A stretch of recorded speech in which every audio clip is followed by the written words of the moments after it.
Hello everyone, welcome to The Banker's Law. I'm your host, Advocate Aditya Srivastava, currently serving as a law officer in one of the public sector banks. Since this is the second part of our first lecture, तो इसे आप लोग first video के बाद ही देखिएगा continuation में, तभी ये आपको हेल्पफुल होगा। और यहाँ पे मैं फिर से बताना चाहूँगा कि ये जो सीरीज़ है ये basically IBPS SO law mains के लिए है, ठीक है। फुल्ली एसओ लॉ मेंस के लिए ही इसे बनाया गया है और यहाँ पे हम सारे लॉज पढ़ेंगे जो भी हमारे मेंस के लिए रेलेवेंट होंगे। तो चलिए शुरू करते हैं। देखिए, वीडियो में आगे बढ़ने से पहले मैं आपको थोड़ा सा ब्रीफ कर देता हूँ कि कल हमने क्या क्या डिस्कस किया था। कल हमने सेक्शन 5B में बैंकिंग रेगुलेशन एक्ट के बैंकिंग की डेफिनेशन को देखा और ये 8 पॉइंट्स को हमने एक ब्रीफ में देखा था, जिसमें से हमने acceptance of public deposit discuss कर लिया था। लेंडिंग और इन्वेस्टमेंट ऑफ सच डिपॉजिट्स हमने लास्ट डिस्कस किया था। आज हमें जो पढ़ना है वो इसी लेंडिंग और इन्वेस्टमेंट पर, इसका एक सेकंड पार्ट है, वो ये है कि इस पे जो रेस्ट्रिक्शंस है वो हमें पढ़ने, ठीक है। रेस्ट्रिक्शंस हमें देखने जो कि मेंशन है सेक्शन 20 में और सेक्शन 20A में।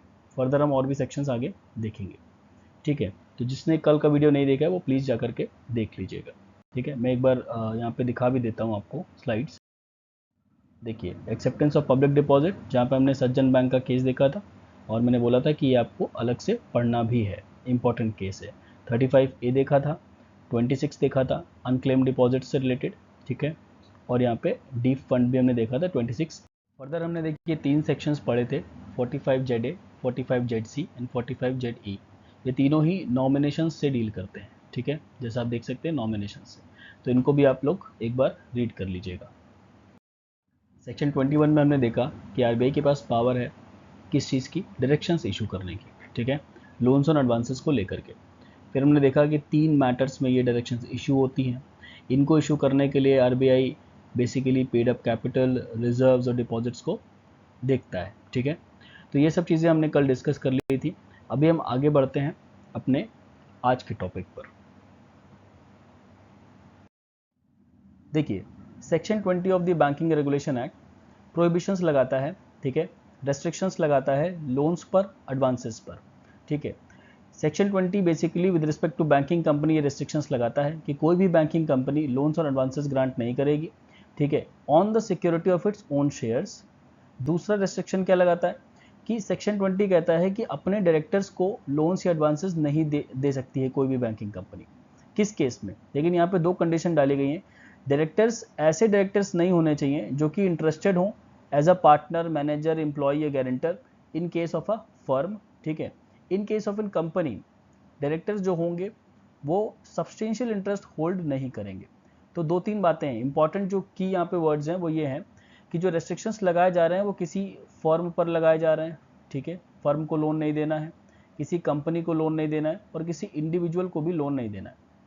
लेकिन डिसाइड कैसे किया जा रहा है कि कौन सी फर्म को लोन नहीं देना है, कौन सी कंपनी को नहीं देना है या कौन से इंडिविजुअल को नहीं देना है? डिसाइड करने का तरीका ये है कि जो यहाँ पे बैंकिंग कंपनी है ना, बैंकिंग कंपनी, इसका जो डायरेक्टर है, ठीक है, फर्म के केस में कहा जा रहा है कि ये इंटरेस्टेड नहीं होना चाहिए, ठीक है, इंटरेस्टेड नहीं होना चाहिए।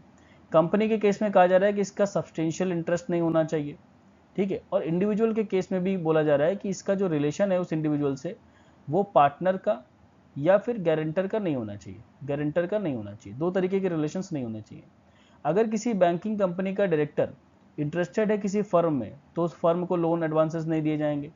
अगर किसी बैंकिंग कंपनी का डायरेक्टर सब्सटेंशियल इंटरेस्ट होल्ड कर रहा है किसी कंपनी में तो उस कंपनी को लोन्स और एडवांसेस नहीं देने हैं।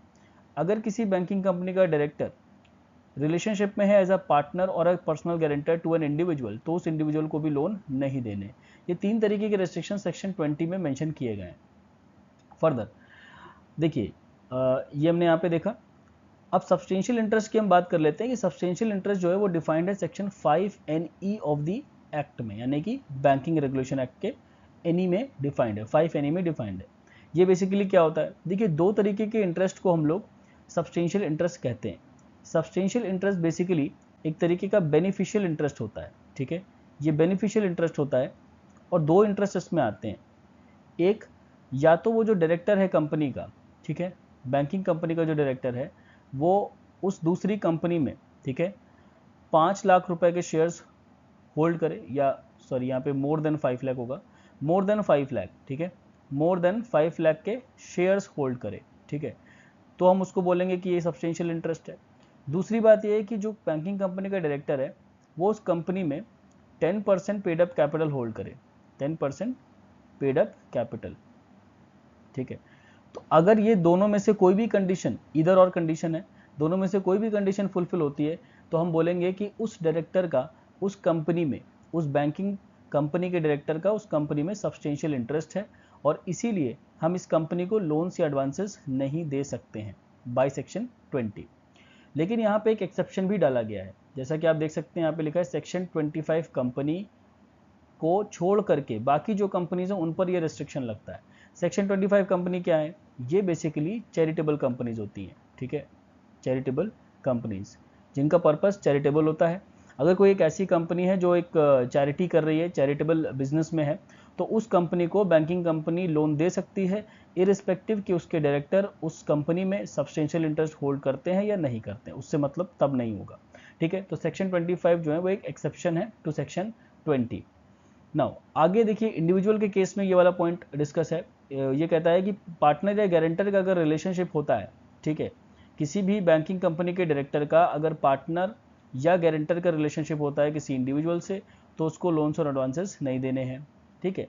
आगे ये कहते हैं कि डायरेक्टर की जो परिभाषा है उसमें कोई भी मेंबर आता है, कोई भी ऐसा मेंबर बोर्ड का, बोर्ड मतलब बोर्ड ऑफ डायरेक्टर्स, BOD, ठीक है, बोर्ड ऑफ डायरेक्टर्स का कोई भी वो मेंबर डायरेक्टर कहलाता है for the purpose of section 20, जो कि मैनेजिंग और एडवाइसिंग के बिजनेस में है, ठीक है। बैंक को अगर कोई मैनेजमेंट बैंक का कर रहा है या बैंक को कोई एडवाइस दे रहा है और वो मेंबर है ऑफ द बोर्ड, तो वो मेंबर डायरेक्टर कहलाएगा for the purpose of section 20, ठीक है। इसको एक बार फिर से ध्यान से पढ़िएगा। आगे ये कहते हैं कि it is open to the Reserve Bank to specify any transaction not being a loan और एडवांसेस। कोई एक ट्रांजेक्शन सेक्शन 20 से हिट करेगा या नहीं करेगा, ये कौन डिसाइड करता है? ये RBI डिसाइड करता है, और RBI का जो भी डिसीजन होता है वो फाइनल होता है, यहाँ लिखा है, ठीक है। Next section 20A। सेक्शन 20 एक बहुत ही इंटरेस्टिंग सेक्शन है। देखिए जितने भी प्रोहिबिशंस, ठीक है, मैं इसे समझा देता हूँ, जितने भी प्रोहिबिशंस, ठीक है, सेक्शन 20 में मेंशन किए गए हैं, जो भी मैंने अभी आपको एक्सप्लेन किया है, ये सारे प्रोहिबिशंस लिफ्ट ऑफ हो जाते हैं, ठीक है, लिफ्ट ऑफ हो जाते हैं सेक्शन 20A से। लेकिन सेक्शन 20A की एक कंडीशन है जो फुलफिल होनी चाहिए, तभी ये सारे प्रोहिबिशंस लिफ्ट ऑफ हो जाते हैं। कंडीशन क्या है? कंडीशन ये है कि आपको एक प्रायर परमिशन चाहिए होगी, प्रायर परमिशन चाहिए होगी, किसकी? RBI की। तो अगर आप चाहते हैं कि कोई पर्टिकुलर ट्रांजैक्शन है जो कि सेक्शन 20 से हिट कर रहा है और आप चाहते हैं कि सेक्शन 20 से वो हिट ना करे, तो उस ट्रांजैक्शन को करने से पहले आपको RBI की परमिशन लेनी होगी। तो अगर आप RBI की परमिशन ले लेते हैं तो आप उस तरीके का डेट दे सकते हैं अपने डायरेक्टर्स को, ठीक है। यही लिखा है, for remitting any debt to its directors a banking company requires prior permission of the Reserve Bank of India. Permission is also required for the remission of loans. ये जो दो बातें लिखी, वही दोनों बातें जो ऊपर हमने डिस्कस किया है कि फर्म के रिस्पेक्ट में और कंपनी के रिस्पेक्ट में हम देखेंगे इंटरेस्टेड है कि नहीं है, या सब्सटेंशियल इंटरेस्ट देखेंगे। और जो इंडिविजुअल है, इंडिविजुअल के केस में हम देखेंगे कि उनका रिलेशनशिप क्या है, पार्टनर का, गारंटर का तो नहीं है। तो इवन इफ अगर ये दो कंडीशंस हो रही हैं जो प्रोहिबिशंस में है, वो लिफ्ट ऑफ हो जाएंगी अगर सेक्शन 20A के अंतर्गत आपने प्रायर परमिशन RBI की ले रखी है।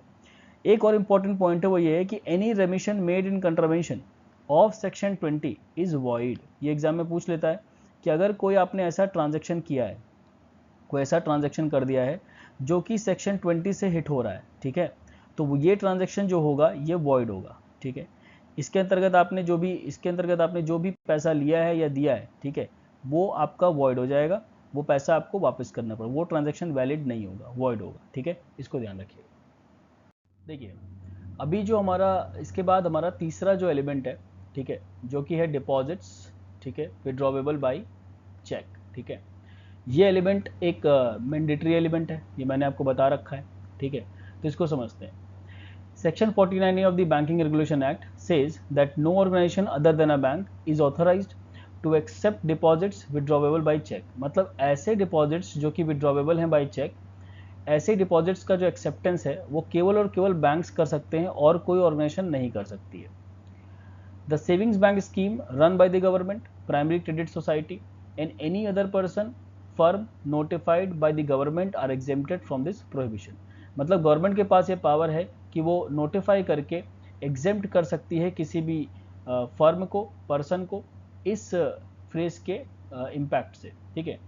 The relationship between a banker and a customer being debtor and a creditor, ठीक है। तो जब भी आप बैंक को पैसा देते हैं, जब भी आप बैंक में जाकर के डिपॉजिट्स देते हैं, ठीक है, जब भी आप, मान लीजिए ये बैंक है, ठीक है, ये आप हैं, आपने बैंक में जाकर के ये पैसा दिया, तो आप क्या हो गए, आप क्रेडिटर हो गए और बैंक क्या हो गया, डेटर हो गया, ठीक है, बैंक डेटर हो गया। तो एक रिलेशनशिप क्रिएट हो जाती है। वही यहाँ पे लिखा है कि बैंकर एंड कस्टमर के बीच में एक तरीके से डेटर एंड क्रेडिटर की रिलेशनशिप होती है। The banker is bound to pay the cheques drawn by his customer. तो कस्टमर जो भी चेक्स बनाता है, ठीक है, बैंकर को वो देने ही होते हैं, वापस करने ही होते हैं, ठीक है। विड्रॉवेबिलिटी जो है वो एक मैंडेटरी कंडीशन है। कहाँ मेंशन है? सेक्शन 31 में। सेक्शन 31 बेसिकली क्या बात करता है? ये बात करता है लायबिलिटी की, ठीक है, लायबिलिटी ऑफ ड्रॉई की, ठीक है, लायबिलिटी ऑफ ड्रॉई की बात करता है। देखिए चेक के केस में क्या होता है, तीन पार्टीज होती हैं, एक होता है ड्रॉवर, ठीक है, एक होता है ड्रॉई और एक होता है पेई, ठीक है। तो ड्रॉई जो होता है वो होता है बैंक, ठीक। तो बैंक की लायबिलिटी कहाँ पे मेंशन है? सेक्शन 31 में मेंशन है, ठीक है। In case of cheque, cheque के केस में ड्रॉवर आप या मैं में से जो भी लोग चेक बनाते हैं, जो मेकर होता है चेक का, ठीक है, चेक का जो मेकर होता है वो ड्रॉवर कहलाता है। तो ये चेक बना करके बैंक में देते हैं, बैंक ड्रॉई होता है। बैंक की ड्यूटी होती है अंडर सेक्शन 31 कि वो इस चेक को ऑनर करें और फिर वो इसको ऑनर करके पेई, जिसको कि पैसा जाना है, उसको, जिसको पेमेंट होनी होती है, ठीक है, उसको हम लोग पेई कहते हैं, तो इसको पैसा पे हो जाता है। तो इस तरीके का कुछ स्ट्रक्चर यहाँ पे बना हुआ है। This section 31 applies only to the bankers. Important point है, क्योंकि अभी हमने देखा कि जब ऐसे डिपॉजिट्स जो कि केवल विड्रॉवेबल हैं बाई चेक, वो केवल और केवल बैंक बना सकते हैं अंडर सेक्शन 49A, ठीक है। तो जब हम इसको रीड करेंगे 49A बैंकिंग रेगुलेशन एक्ट का, जब हम रीड करेंगे read with section 31 of the NI act, तो हम इस कंक्लूजन पर पहुंचते हैं इसको रीड करने से कि केवल और केवल बैंकर्स ही, ठीक है, चेक को ऑनर कर सकते हैं और कोई नहीं कर सकता है, ठीक है। नाउ फर्दर कहते हैं कि सेक्शन 6 में ऑफ NI एक्ट में चेक को डिफाइन किया गया है, ठीक है। अभी हम आगे देखेंगे नेक्स्ट स्लाइड में। मैंने ये सारे जो आप सेक्शंस देख रहे हो, ये सारे सेक्शंस क्या हैं? ये सारे सेक्शंस यहाँ पे इसलिए लिखे गए हैं क्योंकि एक प्रोटेक्शन ग्रांट करते हैं टू द पेइंग बैंकर, ठीक है। तो हमें समझना पड़ेगा इन सारे सेक्शंस में क्या है और सेक्शन 6 NI एक्ट एग्जैक्टली क्या कहता है रिगार्डिंग चेक, ठीक है। देखिए इस स्लाइड में हम देख सकते हैं कि सारे सेक्शंस को मैंने यहाँ पे तोड़ के लिखा है। जितने भी इम्पॉर्टेंट रेलिवेंट जो फ्रेजेस हैं वो मैंने यहाँ पे मेंशन किए हैं, ठीक है। ये कंप्लीट सेक्शंस नहीं है, बट जो जो आपके लिए अभी ज़रूरी है वो मैंने यहाँ पे मेंशन किया है। जैसे सेक्शन 6 में क्या है, चेक डिफाइंड है, ठीक है, चेक जो है वो डिफाइंड है यहाँ पे of the negotiable instruments act, ठीक है, 1881। चेक क्या होता है? चेक एक अनकंडीशनल ऑर्डर होता है, ठीक है, drawn on a specified banker. ऐसा नहीं है कि किसी भी बैंकर को आपने एक अनोनिमस बैंकर के लिए चेक बना दिया, नहीं, एक स्पेसिफाइड बैंकर होना जरूरी है। तीसरी बात यह है कि not express to be payable otherwise than on demand, ठीक है। तो ये एक्सप्रेसली मेंशन होता है कि केवल और केवल डिमांड पे ही ये पेएबल होगा, ठीक है, बिना डिमांड के ये पेएबल नहीं होगा। ये सेक्शन 6 बोलता है। सेक्शन 10 क्या कहता है? सेक्शन 10 बेसिकली डील करता है पेमेंट इन ड्यू कोर्स से। पेमेंट इन ड्यू कोर्स को अगर हम आसान भाषा में समझें तो इसका मतलब सिंपल सा होता है कि किसी भी तरीके की नेग्लिजेंस ना हो, किसी भी तरीके का इल मोटिव ना हो, गुड फेथ में पेमेंट करी गई हो, विदाउट नेग्लिजेंस पेमेंट करी गई हो, ठीक है। बैंक को लग रहा हो कि यही व्यक्ति, जो व्यक्ति बैंक में आया है पैसे लेने के लिए, यही एक ऑथराइज्ड पेई है, ठीक है, ऑथराइज्ड पेई है। और किसी भी तरीके का बैंक को ये नहीं लगना चाहिए कि अदरवाइज चीज़ें हैं, ठीक है, उसे सब कुछ सही से लगना चाहिए कि हाँ एकदम सब ठीक है और जिस भी व्यक्ति का नाम चेक पर है उसी को मुझे ये पैसा देना है। तो जब ऐसा सिचुएशन क्रिएट होता है तो हम कहते हैं कि बैंक ने जो पेमेंट करी है वो पेमेंट इन ड्यू कोर्स करी है, ठीक है। इसके कई सारे एलिमेंट होते हैं, जैसे कि payment must be made with the intention of the drawer. तो जो बैंक है वो ड्रॉवर की जो भी इंटेंशन है, ड्रॉवर ने जिस भी इंटेंशन से चेक दिया है उस इंटेंशन को फुलफिल करे, तो हम कहेंगे पेमेंट इन ड्यू कोर्स है। पेमेंट जो होनी चाहिए वो विदाउट नेग्लिजेंस होनी चाहिए, गुड फेथ में होनी चाहिए, तब हम बोलेंगे पेमेंट इन ड्यू कोर्स है। इसके अलावा अपेरेंट टेनोर, अपेरेंट टेनोर का मतलब ये होता है कि जो चेक है, ठीक है, जो चेक है उस पर जो भी नाम लिखा है, जो भी टाइम पीरियड लिखा है, जो भी नंबर लिखे हैं, ठीक है, जो भी चीज़ें वहाँ पे मेंशन है चेक पर, वो सब बैंक को लगनी चाहिए कि वो करेक्ट है, ठीक है, उसमें किसी भी तरीके की फिशीनेस बैंक को नहीं लगनी चाहिए। तो अगर ऐसा लगता है और बैंक उसके बाद पेमेंट कर देता है तो हम उसे बोलते हैं पेमेंट इन ड्यू कोर्स बोलते हैं, under section 10 of the NI Act. Further section 85 क्या कहता है?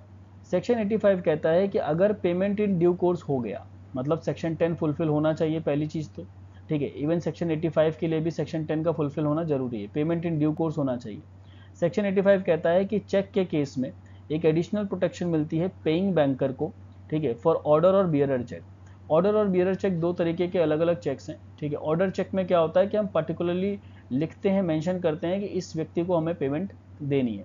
बियरर चेक का मतलब होता है कि जो भी उस चेक को बियर करता है उसे वो पेमेंट मिलती है।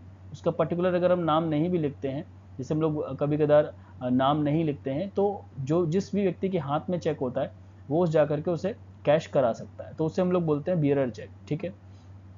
तो ऑर्डर और बियरर चेक के केस में सेक्शन 85 एक एडिशनल प्रोटेक्शन देता है पेइंग बैंकर को against the fraudulent endorsements of पेई और अदर इंडोर्सीज, ठीक है, provided payment made in due course. ये देखिए, payment made in due course होना जरूरी है। तो अगर इवन इफ किसी चेक में फ्रॉडुलेंट इंडोर्समेंट किया गया है, ठीक है, फ्रॉडुलेंट इंडोर्समेंट मतलब है कि फ्रॉड तरीके से साइन कर दिया गया मान लीजिए, तो अगर बैंक को इस बात की नॉलेज नहीं है, बैंक को ये चीज़ पता नहीं है, तो अंडर सेक्शन 85 बैंक जो है वो प्रोटेक्ट हो जाता है। बैंक की लाइबिलिटी कोई भी नहीं बनती है अंडर सेक्शन 85 जो है वो उसे प्रोटेक्ट कर लेता है बैंक को। फर्दर सेक्शन 85 ए की बात करें तो ये भी सिमिलर प्रोविजन है, बट ये अप्लाई होता है ड्राफ्ट्स पर, ठीक है। देखिए, चेक और ड्राफ्ट दोनों अलग हैं। अभी हम नेक्स्ट स्लाइड में देखेंगे कि चेक में और ड्राफ्ट में क्या डिफरेंस होता है, ठीक है, दोनों ही डिफरेंट चीज़ें हैं।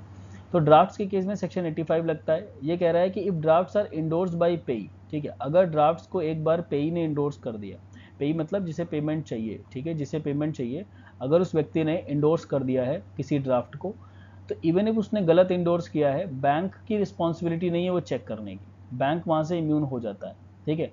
And payment made in due course, बस इतना देखना है कि पेमेंट जो है वो under section 10 made in due course होना जरूरी है। अगर ये चीज़ हो रही है तो 85 और 85A में प्रोटेक्शन पेइंग बैंकर को मिल जाती है। फर्दर सेक्शन 89 क्या कहता है? सेक्शन 89 एनआई एक्ट क्या कहता है कि जहाँ कहीं भी ऑल्टर्ड चेक्स दिए जाते हैं, ठीक है, तो वो जो चेक्स होते हैं उन्हें हम लोग वॉइड ट्रीट करते हैं, ठीक है। वॉइड हम उन्हें तभी ट्रीट कर सकते हैं ऑल्टर्ड चेक्स को जब पेइंग बैंकर को, ठीक है, पेइंग बैंकर को, ठीक है, पेटेंटली दिखे, पेटेंटली मतलब नेकेड आई से दिखे, पेटेंटली दिखे कि ये जो चेक है यहाँ पे कहीं ना कहीं एरोनियस या फ्रॉडुलेंट ऑल्टरेशंस किए गए हैं। अगर ऐसे ऑल्टरेशंस किए जाते हैं चेक में जो कि पेटेंटली नहीं दिख रहे हैं पेइंग बैंकर को, तो पेइंग बैंकर प्रोटेक्टेड रहता है अंडर सेक्शन 89, ठीक है, उसे कोई लाइबिलिटी नहीं होती है। Under section 128 of the NI Act ये क्या करता है? ये बेसिकली प्रोटेक्ट करता है पेइंग बैंक को, ठीक है, if the bank pays a crossed cheque, cross cheque के केस में ये प्रोटेक्ट करता है। And payment made in due course, important point यही है कि सेक्शन 10 के तहत में पेमेंट ड्यू कोर्स में होनी चाहिए। सेक्शन 31 एक जनरल सेक्शन है, ठीक है, ये बेसिकली हम पीछे देख चुके हैं। ये ड्रॉई की लाइबिलिटी को बताता है कि ड्रॉई की लाइबिलिटी होती है कि उसे चेक्स को ऑनर करना है। अगर ड्रॉई के पास सफिशिएंट फंड्स हैं, बैंक के पास सफिशिएंट फंड्स हैं, जिस भी अकाउंट के लिए चेक बनाया गया उस अकाउंट में सफिशिएंट फंड्स हैं, तो बैंक को चेक को पे करना ही होता है, must pay the cheque. And in default of such payment must compensate the drawer, यानी कि जो मेकर ऑफ द चेक है, ठीक है, मेकर ऑफ द चेक जो है उसको कॉम्पनसेट भी करना पड़ेगा अगर आपने चेक को ऑनर नहीं किया है। देखिए, चेक और डिमांड ड्राफ्ट में क्या डिफरेंस होता है यहाँ पे हम लोग समझते हैं, ठीक है। देखिए, बेसिकली क्या होता है कि डिमांड ड्राफ्ट में जो ड्रॉवर होता है, यानी कि जो मेकर होता है, ठीक है, मेकर की बात कर लेते हैं, वो बैंक होता है, ठीक। आपको बैंक में पहले पैसा, ये बैंक है मान लीजिए, आपको बैंक में पहले पैसा डिपॉजिट करना होता है, ठीक है, और फिर बैंक जो है वो उस डिपॉजिट किए हुए पैसे को ट्रांसफ़र करता है थ्रू ड्राफ्ट, ठीक है, किसी दूसरे बैंक में, ठीक है। तो इस तरीके का प्रोसेस रहता है ड्राफ्ट के केस में। लेकिन चेक के केस में क्या होता है कि एक यहाँ पे ड्रॉवर होता है, आप या मैं से कोई एक ड्रॉवर हो सकते हैं, और हम लोग बैंक को चेक बना करके देते हैं, ठीक है, बैंक को यहाँ पे चेक मिलता है, बैंक होता है हमारा ड्रॉई, ठीक है। और अगर आपके अकाउंट में सफिशिएंट बैलेंस होगा, ठीक है, तब जा करके बैंक क्या करता है, उस चेक को ऑनर करता है और पेई को पैसा दे देता है, ठीक है। अगर इनसफिशिएंट फंड्स होंगे आपके अकाउंट में तो फिर आपका जो चेक होगा, ठीक है, आपका जो चेक होगा वो बाउंस हो जाएगा, ठीक है, वो बाउंस हो जाएगा। तो इस तरीके के कुछ मैकेनिज्म यहाँ पे होता है और यहाँ पर इस तरीके की मैकेनिज्म होती है। देखिए ड्राफ्ट के केस में क्या होता है, जब आप बैंक को डिपॉजिट कर देते हैं पैसा और ड्राफ्ट बना करके पैसे को ट्रांसफ़र करने के लिए बैंक को ऑर्डर करते हैं, तो बैंक क्या करता है, आपके पैसे की गारंटी लेता है, ठीक है, गारंटी लेता है कि ये पैसा इतने समय में यहाँ से यहाँ चला जाएगा। लेकिन चेक के केस में ऐसी गारंटी नहीं होती है। क्यों? क्योंकि फंड्स की वजह से, फंड्स सफिशिएंट भी हो सकते हैं, इनसफिशिएंट भी हो सकते हैं। यही बात यहाँ पे लिखी हुई है कि there is no guarantee as a cheque can bounce if the payer's account has insufficient balance. और यहाँ पे लिखा है कि bank to guarantee payment to the payee mentioned in the draft, ठीक है। सेकंड पॉइंट क्या है कि the payee must be a specific person entity. तो पेई कोई भी एंटिटी हो सकती है, पर्सन हो सकता है, लेकिन वो स्पेसिफिक होना जरूरी है, एनोनिमस नहीं हो सकता।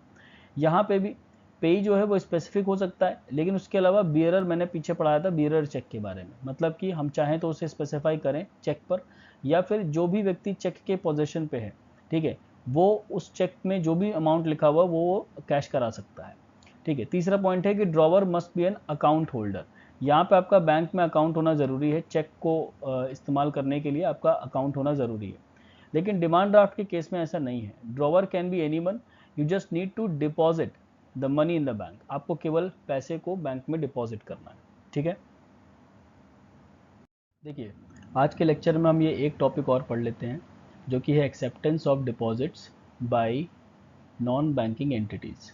ये बेसिकली एनबीएफसीज़ की बात कर रहा है, ठीक है, पहले मैं आपको बता चुका हूँ। एनबीएफसीज़ का रेगुलेशन आरबीआई एक्ट में होता है, ठीक है, 1934 का एक्ट है, इसमें होता है।